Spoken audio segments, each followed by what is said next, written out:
नमस्कार साथियों, क्या बिहार में सरकार फिर से पलटने वाली है? क्या बिहार के भीतर जिस फॉर्मूले को अपना करके भारतीय जनता पार्टी ने नीतीश कुमार को अपने साथ लेकर के आरजेडी कांग्रेस की सरकार गिरा दी, उसी फॉर्मूले के तहत अब नीतीश कुमार और भारतीय जनता पार्टी की सरकार बिहार में गिरने वाली है। बहुत बड़ी खबर आपको हम बता रहे हैं। ये खबर होती है इस समय में कांग्रेस के अध्यक्ष अखिलेश सिंह के तरफ से, बिहार कांग्रेस के अध्यक्ष अखिलेश सिंह की तरफ से एक बयान सामने आता है और अखिलेश सिंह की ओर से बोला जाता है कि हम जीतन राम मांझी को सीएम बनाने के लिए तैयार है। बिहार में जीतन राम मांझी को सीधे तौर पर बिहार के मुख्यमंत्री पद ऑफर कर दिया गया है और जीतन राम मांझी उस पूरे खेमे के भीतर नाराज हैं। पहले से ही नाराज चल रहे थे। जितने मंत्री वो चाहते थे उतने मंत्री भी नहीं बनाए गए।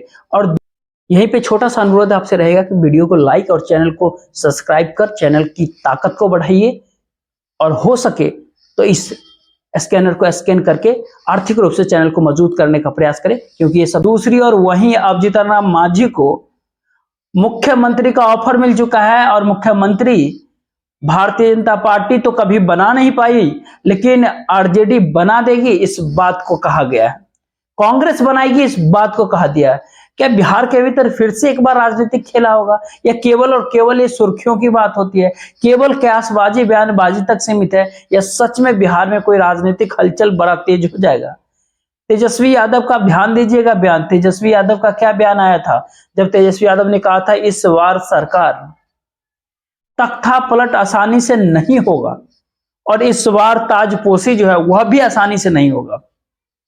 अभी तक बिहार के भीतर बहुमत के लिए विश्वास मत वो नहीं साबित किया गया है और अभी विश्वास मत हासिल करना बाकी है नीतीश कुमार को। और उससे पहले कोई बड़ा खेल हो जाएगा क्या? और तेजस्वी यादव जो बार बार जिक्र कर रहे थे कि तख्ता पलट बिहार में इस बार आसानी से नहीं होने देंगे, और लालू प्रसाद यादव जिस बात को हमेशा कहते रहे कि अभी हम चुप हैं, शांत है, अपने पत्ते बाद में खोलेंगे, यानी अंदर खाने कुछ ना कुछ चल रहा है क्या बिहार की राजनीति में? और आप ध्यान दीजिएगा नीतीश कुमार जी का वो बयान, जब विधानसभा के भीतर वो घोर बेइज्जती कर रहे थे जीतन राम मांझी को।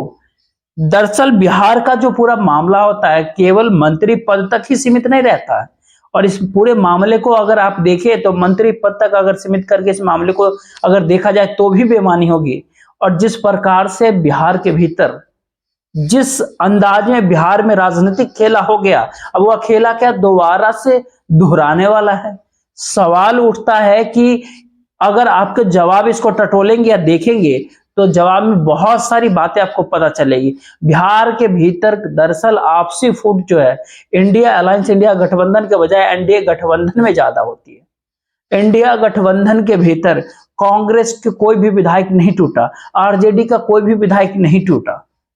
और अब तक जो खबर आ रही है आरजेडी के नेताओं से इस बारे में जो बातचीत होती है, तो आरजेडी के नेताओं ने खास तौर पर एक कोट बयान करते हैं आपके साथ। बयान निकल करके सामने आता है मनोज झा का, और मनोज झा ने बताया आरजेडी के जो सांसद है, हम विधायक तोड़ने पे नहीं, हम वोट तोड़ने पे काम कर रहे हैं, हम वोट को तोड़ेंगे, इनके विधायक नहीं तोड़ेंगे। इसका मतलब ये कि आगे पर्दे खाने कुछ और दिखाया जा रहा है और पर्दे के पीछे कुछ और खेल चल रहा है। जीतन राम मांझी, उनका और नीतीश कुमार का इस बीच में 36 का आंकड़ा चल रहा है। जीतन राम मांझी के बाद में दूसरा स्थान पे अगर लीजिएगा तो चिराग पासवान का। जी हाँ, चिराग पासवान और नीतीश कुमार का 36 का आंकड़ा है बिहार विधानसभा में।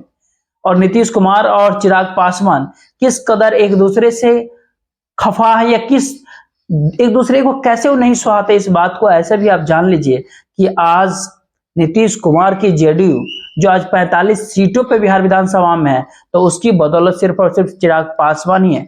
चिराग पासवान ने जिस तरह से अपने कैंडिडेट उतारे थे 2020 के बिहार विधानसभा चुनाव में, यही क्या है डमी कैंडिडेट उतारे थे। सीधा सीधा नुकसान अगर किसी को बिहार में हुआ था तो जेडीयू को हुआ था 2020 के बिहार विधानसभा चुनाव में। और ये बात भी मत भूलिए कि किसके इशारे पे ऐसा हुआ था। सीधे तौर पे कहा जाए तो चाणक्य जी के इशारे पे, देश के चाणक्य कहे जाने वाले अमित शाह के इशारों पे हुआ था और जेडीयू को हाशिए पे ला दिया भारतीय जनता पार्टी के। दरअसल चुनाव बिहार के विधानसभा चुनाव में ही कोशिश था कि जेडीयू हाशिए पे लटक जाए और भारतीय जनता पार्टी की सीट ज्यादा आए तो भारतीय जनता पार्टी अपने सीएम का दावा ठोक देगी और नीतीश कुमार को मन मसोर करके पीछे होना ही पड़ेगा। लेकिन नीतीश कुमार की सीटें 45 करीब रही, भारतीय जनता पार्टी की सीटें 78 रही और उसके बाद में भारतीय जनता पार्टी को ही पीछे हटना पड़ गया। बिहार में ज्यादा सीट भारतीय जनता पार्टी के पास थी 2020 के बिहार विधानसभा चुनाव में, फिर भी इसके बावजूद नीतीश कुमार को सीएम बनाना पड़ा। तब से लेकर के अब तक नीतीश कुमार के खिलाफ पार्टी में एक बगावत है कि नीतीश कुमार को क्यों आखिरकार सीएम स्वीकार करे। और अब तो नीतीश कुमार पलटू राम की ऐसी भूमिका में सामने आ चुके हैं। नीतीश कुमार पलटी मार मार के ऐसे भूमिका में आकर के बिहार के भीतर खड़े हो गए कि नीतीश कुमार के अस्तित्व के ऊपर सवाल उठने लगे हैं। जो नीतीश कुमार एक दौर में कुछ ही दिन पहले इंडिया अलायंस, इंडिया गठबंधन के बहुत बड़े चेहरे थे, जो इंडिया गठबंधन के कन्वीनर बनने के भूमिका में और पीएम बनने तक की भूमिका में आगे रेस में थे, दिख रहे थे, वही नीतीश कुमार अब सीएम की भूमिका में कब तक रह पाएंगे, इस बात को लेकर के बिहार में सवाल उठ रहा है। तो सबसे बहुत बड़ी बात इस समय वर्तमान समय में ये होता है कि जिस प्रकार से वर्तमान की राजनीति की जा रही है, क्या जीतन राम मांझी को अगर इस पाले में अगर कर लिया गया और उसके बाद में सिर्फ 2 विधायक ही होंगे तेजस्वी यादव की सरकार बनने के लिए, महागठबंधन की सरकार बनाने के लिए, और जीतन राम मांझी को कैसे भारतीय जनता पार्टी मनाएगी।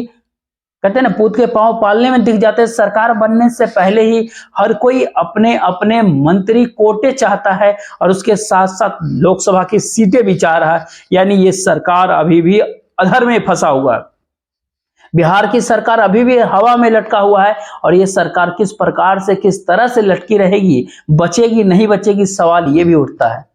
एक बार अखिलेश पर सवाल, सीधी सीधी बात होती है कि भारतीय जनता पार्टी जीतन राम मांझी को मनाने में कामयाब हो पाएगी या जीतन राम मांझी बगावत का बिगुल फूंक करके और वही फॉर्मूले के साथ में नीतीश कुमार और भारतीय जनता पार्टी की सरकार को बिहार में गिरा देंगे। जीतन राम मांझी जिस फॉर्मूले के साथ में महागठबंधन की सरकार बिहार में गिराई गई, यानी नंबर को जुटाया, नंबर को जुटाते ही खेल खत्म हो जाएगी। तो क्या उसी प्रकार से बिहार में एक बार फिर से राजनीतिक खेला होगी। और जेडीयू में भी फूट का कगार साफ दिखाई पड़ता है। गोपाल मंडल जो कि जेडीयू के विधायक होते हैं, उनकी ओर से बोला जाता है कि तेजस्वी यादव निर्दोष बच्चा है, तेजस्वी यादव का कोई दोष नहीं है, मीसा भारती का कोई दोष नहीं है। अगर जो कुछ भी हुआ तो वो उस समय में हुआ जब ये तेजस्वी यादव, मीसा भारती बहुत बच्चे थे, तो उसकी सजा अब इनको देना वो उचित नहीं है। ये गोपाल मंडल का बयान होता है, जो कि जेडीयू के विधायक होते हैं। तो इसका मतलब साफ होता है कि ना जेडीयू के भीतर सब कुछ ठीक चल रहा है और ना ही एनडीए गठबंधन के भीतर सब कुछ ठीक चल रहा है। और जिस प्रकार से अभी कहते हैं पारी सजती बिगड़ती हुई दोनों नजर आ रही है, तो बहुत हद तक ये बात मुमकिन हो सकता है कि पीएम मोदी शायद इस सरकार को नहीं बचा पाए। 4 तारीख को एक बहुत बड़ी रैली होनी, यानी कल 4 फरवरी को एक बहुत बड़ी रैली होनी है। उसके पहले क्या नीतीश कुमार अपने कुनबे को संभाल पाएंगे? और पीएम मोदी कल आते हैं तो पीएम मोदी के मंच पर कौन कौन शामिल होगा, कौन कौन रहेगा, ये भी देखना बहुत दिलचस्प होगा। और नरेंद्र मोदी जी, क्या जीतन राम मांझी, चिराग पासवान, नीतीश कुमार, उपेंद्र कुशवाहा, इन सारे नेताओं को एक साथ जुटा पाएंगे?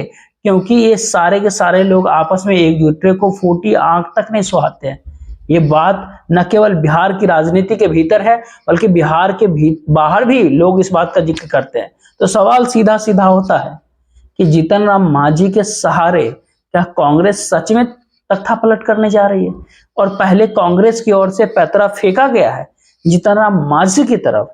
कांग्रेस ऑफर दे करके एक दाव खेलना चाह रही है और उसके बाद में जेडीयू के कुछ विधायकों से लालू प्रसाद यादव की बातचीत चल रही है। अगर ऐसा कुछ हुआ तो एक और लालू प्रसाद यादव हरी झंडी दिखा देंगे, और वो पहले भी रेल मंत्री रहे हैं, तो हरी झंडी जैसे ही दिखाएंगे जेडीयू के खेमे से विधायकों को इस खेमे में आने के लिए। और दूसरी ओर वहीं कांग्रेस अगर जीतन राम मांझी को ले आती है, तो फिर ऐसे में सवाल उठता है कि ये जो बिहार की पूरी राजनीतिक परिस्थिति जो है, जोड़ तोड़ की जो सरकार है, वो कैसे बचेगी? और राहुल गांधी झारखंड के भीतर इस वक्त मौजूद हैं, लगातार अपनी भारत जोड़ो न्याय यात्रा का उसमें वो जिक्र कर ही रहे हैं कि कैसे सरकार को तोड़ा गया बिहार के भीतर। और लोग भी ये सवाल उठाते हैं, पूछते हैं कि जब बिहार के भीतर राज्यपाल ने केवल 4 घंटे महज लगाए सरकार बनवाने में और झारखंड में 36 घंटे लग गए, तो सरकार को आखिरकार गिराने की क्या साजिश चल रही थी झारखंड के भीतर भी? वहां पर सरकार को कैसे बनवा दिया गया फटाफट? इसके पीछे किसकी रणनीति काम कर रही थी, किसकी चालबाजी काम कर रही थी? ये सारे सवाल अब आम जनता पूछ रही है। सवाल सीधा सीधा होता है, क्या सच में बिहार के भीतर बहुत कुछ बड़ा खेला होने बाकी है भी? अगर कुछ ऐसा हो गया तो फिर नीतीश कुमार का क्या होगा, और नीतीश कुमार के 15% वोट का क्या होगा बिहार का?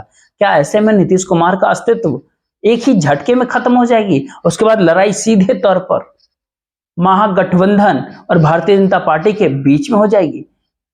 सीधा सीधा कहे तो आरजेडी और बीजेपी के बीच में हो जाएगी बिहार में। सीधा सवाल यह होता है कि बीजेपी जो 2019 का जो प्रदर्शन था उसको बचा पाएगी या फिर उससे भी नीचे चली जाएगी? सवाल ये भी उठता है कि क्या सरकार अगर बदल गई बिहार में तो फिर नीतीश कुमार वो भारतीय जनता पार्टी के साथ बने रहेंगे, या फिर भारतीय जनता पार्टी फिर से संन्यास का ऐलान करना शुरू कर दे? सवाल तो अपने आप में बहुत होता है, और समय के साथ साथ एक एक करके इनके देह पर, शरीर पर से पर्दा हटेगा, और देखते रहिए बाकी क्या होता है खेल। जय हिंद, जय भारत। यहीं पे छोटा सा अनुरोध आपसे रहेगा कि वीडियो को लाइक और चैनल को सब्सक्राइब कर चैनल की ताकत को बढ़ाइए, और हो सके तो इस स्कैनर को स्कैन करके आर्थिक रूप से चैनल को मजबूत करने का प्रयास करें, क्योंकि ये